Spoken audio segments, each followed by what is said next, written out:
I'm not sure whether your listeners would understand, but I didn't even have a concept of a family. I didn't know what it meant. I understood having a mother and father, but I really did not have a concept of an uncle or an aunt or a grandparents. I could not conceive those concepts. Jeg ved ikke, om lytterne kan forstå, når jeg siger, at jeg som barn ikke vidste, hvad en familie var, fortæller Norman Finkelstein. Han er søn af 2 overlevende fra Holocaust. I hans hjem hang der gamle sort-hvide billeder af medlemmer af hans mors familie. Der var ingen billeder af hans fars familie. Og han spurgte ikke, for de billeder repræsenterede for ham en fjern fortid. Faktisk gik det først rigtigt op for ham, da han blev 13 år, og hans forældre ikke holdt den jødiske konfirmation, bar mitzvah, at han var anderledes ved ikke at have en familie. Det skyldes ikke kun, at hans forældre var, hvad han kalder fromme ateister. Det skyldes også, at der ikke var nogen at invitere til en sådan fest. The only time it began, I recall it having some impact. My parents were resolute atheists, you could say devout atheists. And they didn't want to have anything to do with religion. And so when it came to my 13th birthday, as with my 2 elder brothers, that's the main ceremonial event in the Jewish tradition. It's called a bar mitzvah. And my parents frankly, there was not even a question of one, because it was never even an issue. We didn't have bar mitzvahs. And that was a complete scandal in the neighborhood, because the bar mitzvah is for like a lower middle class Jewish family. It's the coming out party, and where you display all your wealth. And that's when it first dawned on me I didn't have a family, because there was no one to invite. Norman Finkelstein er født i 1953, altså 8 år efter 2. verdenskrigs afslutning. Han er doktor i politologi, men han er først og fremmest kendt for sine kontroversielle bøger om Holocaust-industrien, som han kalder visse amerikanske organisationers udnyttelse af jødernes lidelser. Desuden har han skrevet bøger om den israelsk-palæstinensiske konflikt. For ham hænger de 2 ting, Holocaust-industrien og den israelsk-palæstinensiske konflikt, uløseligt sammen. Bogen Holocaust-Industrien, refleksioner over udnyttelsen af jødernes lidelser, udkom på dansk kort efter dette interview i marts 2001 med Finkelstein i New York. Finkelsteins tidligere bøger om den mellemøstlige konflikt var stort set blevet ignoreret i den offentlige debat i USA. Til gengæld vakte hans kritik af Daniel Goldhagens bog Hitler's Willing Executioners, Hitlers villige håndlangere, stor debat. Finkelstein offentliggjorde sin kritik i bogen A Nation on Trial. The crux of my criticism of Goldhagen's book was twofold. Number one, that there was no scholarly evidence to support Goldhagen's thesis. That as a attempt at scholarship, Hitler's willing executioners was worthless. Having demonstrated that in the first 2/3 of my essay, the last third was devoted to what seems to me to be the obvious question, namely, if the book is worthless as scholarship, what accounts for its huge success?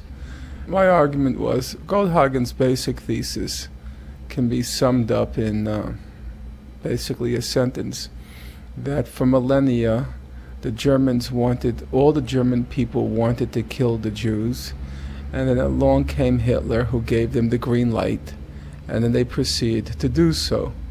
And this sort of thesis has a deep roots in the whole Holocaust industry perception of the Nazi Holocaust, namely that all the Gentiles want to kill the Jews.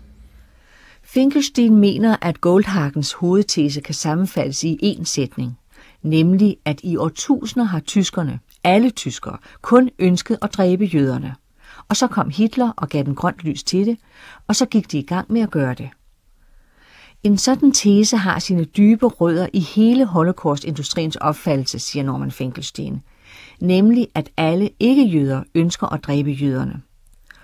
Og hvis man først går ud fra den antagelse, at jøderne altid har været, er og altid vil være genstand for dette morderiske had fra ikke-jøder, så giver det jøder carte blanche til at gøre lige, hvad de vil for at forsvare sig, og så bliver jøder immune over for enhver form for lovmæssig eller moralsk kritik.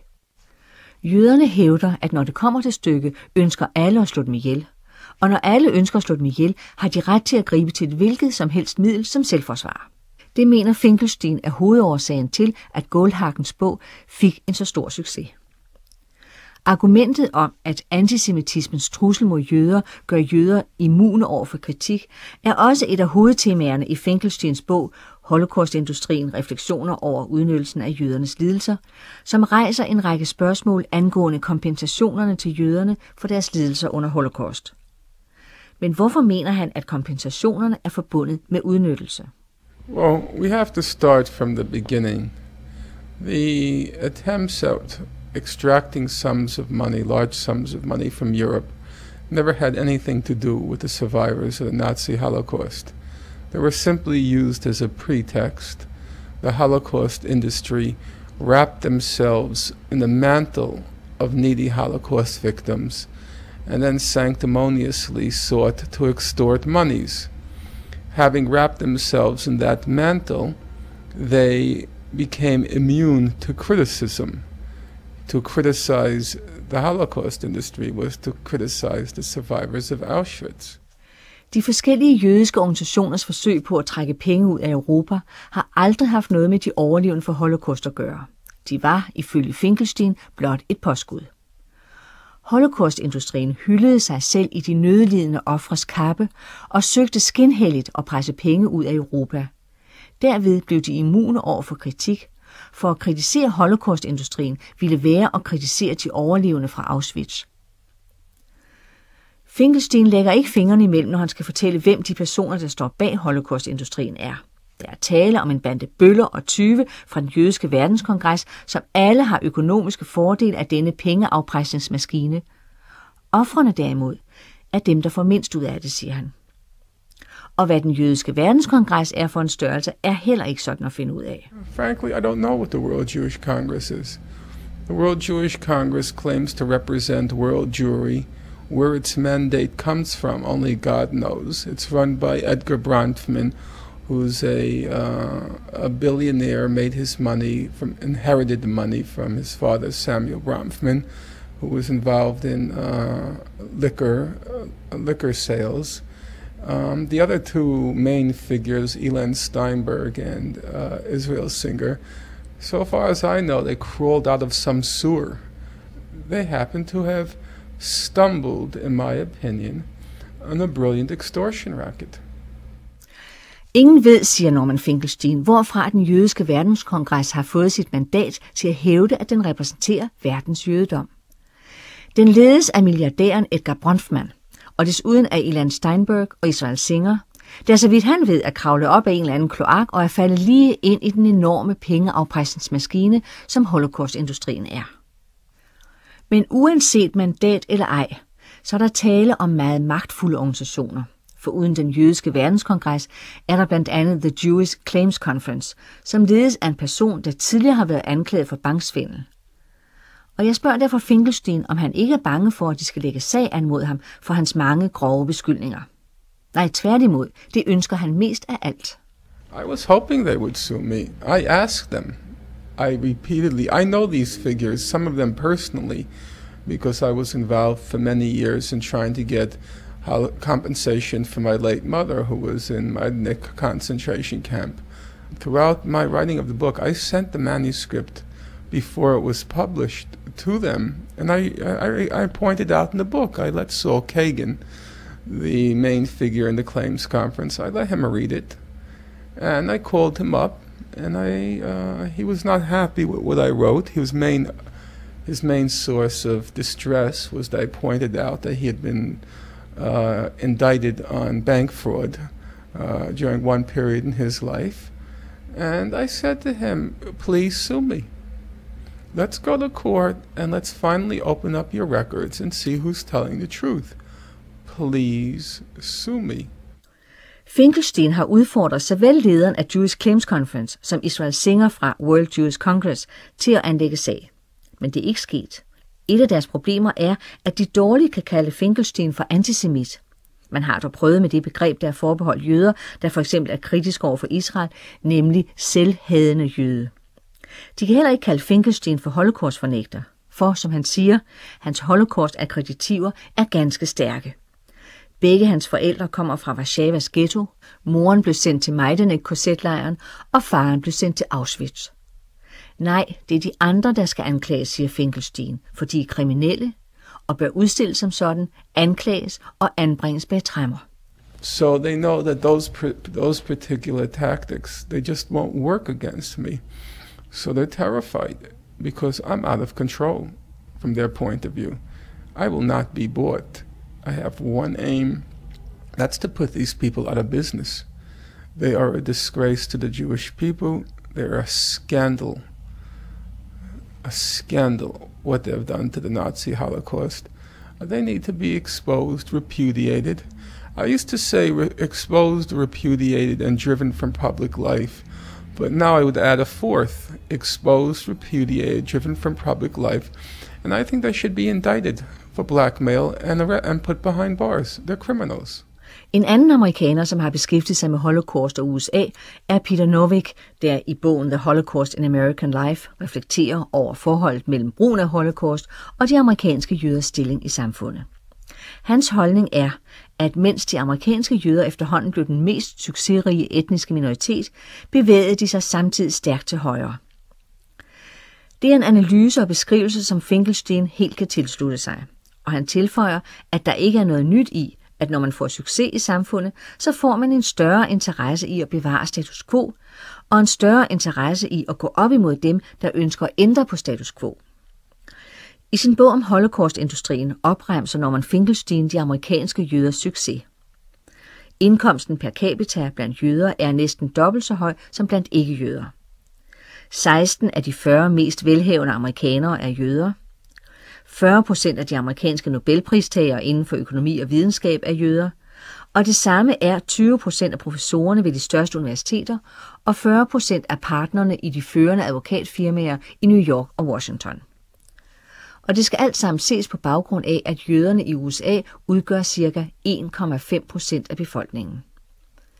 Men det paradoksale er, siger Norman Finkelstein, at jo større succes jøderne har, des mere fremstiller de sig selv som ofre. The more they became the most successful ethnic group in the United States, the more they began to depict themselves as victims. Now that's the paradox, that certainly blacks, Latinos, women, and all sorts of other groups can justly depict themselves as victims in American society. They factually are. But in the case of Jews, they're the most successful group in American society, and they stake out a claim as being the preeminent victim. And it's that paradox that needs to be explained. And my argument in the book is that they exploited the victimhood of Jews during the Nazi Holocaust as a means of immunizing themselves from any criticism in American life as they moved further to the right. Finkelstein påstår, at de amerikanske jøder udnytter jødernes offerrolle under den nazistiske holocaust som et middel til at gøre sig selv immune over for enhver form for kritik i det amerikanske liv, efterhånden som de har bevæget sig længere mod højre. Det samme gjorde de i forhold til staten Israel. Jo mere magtfuld Israel blev, men samtidig med at landet blev genstand for kritik, jo mere hyldede de amerikanske jøder Israel i den absolute offerrolles kappe. Finkelstein vil dog ikke benægte, at der findes antisemitisme i USA, eller rettere, at der findes stereotyper om jøder, som er udtryk for en modvilje, som på et givet tidspunkt kan mobiliseres på en meget hæslig måde mod jøder. Men det gælder for alle etniske grupper, siger han. Han mener ikke, at der er risiko for en ny holocaust mod jøder, men han mener, at de amerikanske jøder befinder sig i en situation, der meget minder om den tyske jøder befandt sig i Weimar-tiden, hvor de havde stor succes og spillede en dominerende rolle i kulturlivet. I Tyskland udgjorde jøderne 1% af befolkningen. I USA udgør de i dag 1,5%. Og som en lille minoritet skal man altid huske på, at man ikke har råd til at opføre sig på en så hensynsløs og ubarmhjertig måde, som de amerikanske jøder gør. Det er et problem, Og problemet mangedobles, når man indser, at nøjagtigt den samme lidelse, som de amerikanske jøder vantrives med under 2. verdenskrig, og som de jødiske samfund i Europa led under 2. verdenskrig, det er den samme form for lidelse, som findes nu. These are power-hungry, ruthless thugs. And if the moment of truth were ever to come, I have no doubt that they'll do exactly what the Judenrats did during World War II. They'll sell everybody to save themselves. They're the scum of the earth. If these leaders had any concern for Jews, any at all, it surely would be registered in their concern for the survivors of the Nazi Holocaust, who are plainly the most damaged and vulnerable members of the total Jewish community. But what does the record show? That they're robbing these people blind. At lederne af det amerikanske jødiske samfund ikke plejer andet end deres egne interesser, fremgår af, at de frem for at hjælpe de svageste og mest sårbare af alle jøder, nemlig de overlevende for Holocaust, udplyndrer de disse mennesker. Derfor kalder Finkelstein dem for hensynsløse gangster for jordens udskud. Som eksempel på griskheden hos lederne af Holocaust-industrien nævner han den nuværende leder af The Jewish Claims Conference, Gideon Taylor. Manden modtager i årlig gage fra organisationen $220,000. Det er kun lidt mindre, end Finkelsteins far modtog i livslang pension for at være blevet 50% hjerneskadet af sit ophold i Auschwitz. Hans mor fik i alt $3.500 for 6 års nazistisk forfølgelse. Det svarer til under en ugeløn for Gideon Taylor.